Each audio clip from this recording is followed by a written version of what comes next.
She ignored every red flag because she was scared to be alone. Amara hated silence. Not ordinary silence. Not the peaceful kind that comes after a long day.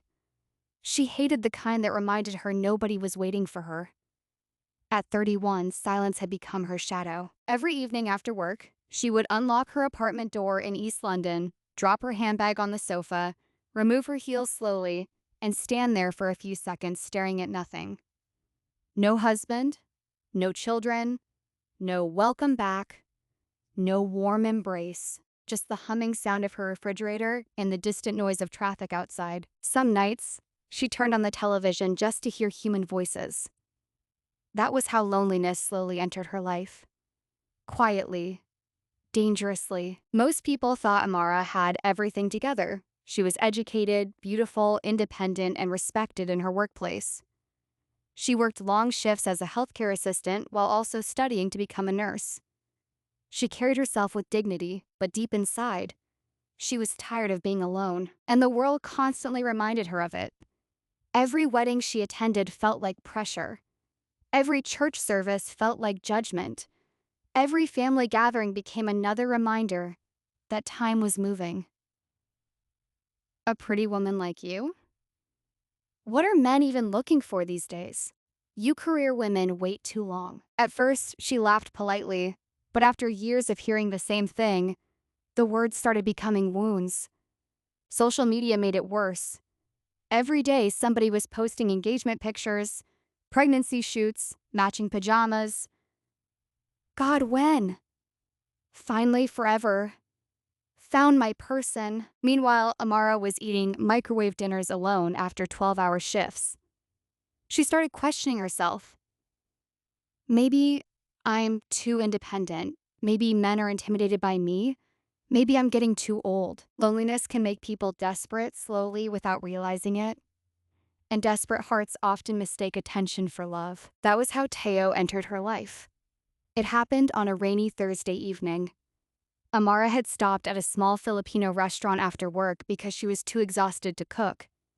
The restaurant smelled like delicious adobo and sinigang. She sat alone scrolling through her phone absent-mindedly when a male voice interrupted. "Excuse me, are you using this seat?" She looked up.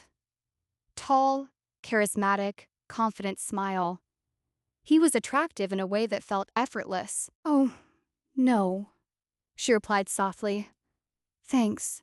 Everywhere else is full." He sat across from her casually. A few minutes later, he smiled again. "You look like someone carrying the weight of the world." Amara laughed lightly. "Do I?" "A little." That one sentence touched her more deeply than it should have, because nobody had asked how she was in a very long time. They spoke for almost an hour. His name was Tayo. He worked in property management. Everything sounded perfect. Before leaving, he asked for her number.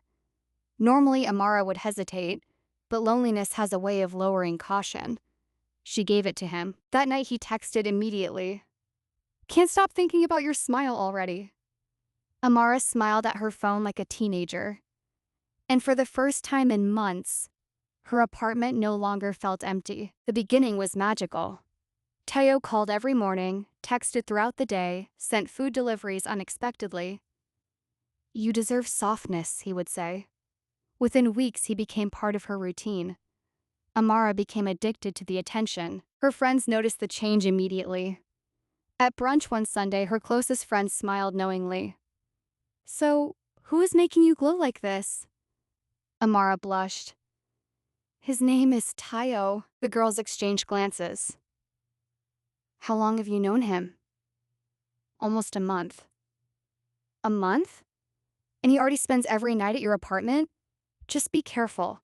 Fast men, love bombing isn't love. It's strategy." Amara immediately defended him. "No, Tayo is different." That was the first sign. Whenever someone tried warning her, she became defensive. Because deep down, she desperately wanted this relationship to work. She wanted to finally be chosen. 2 months later, the first real red flag appeared. Amara had gone out for drinks after work with her colleagues. Around 10 p.m., her phone buzzed repeatedly. "Teo? Where are you? Send me a picture. Let me see who you're with. Amara paused. What? A picture? Let me see who you're with. She sent the picture to avoid conflict. When she got home, he was cold and distant. That guy beside you seemed too comfortable? Amara blinked in confusion. He's literally married. So? Eventually he apologized. I've just been hurt before. And because Amara feared losing him, she accepted the apology immediately. That was how emotional control began. Quietly. Soon, Tayo started criticizing little things. Why do you post selfies online? Why do your dresses always show shape? Why do you smile too much with male coworkers? At first, he disguised it as concern. Then it became monitoring. Then criticism. Then emotional exhaustion. But Amara kept making excuses for him because she remembered how lonely she felt before him.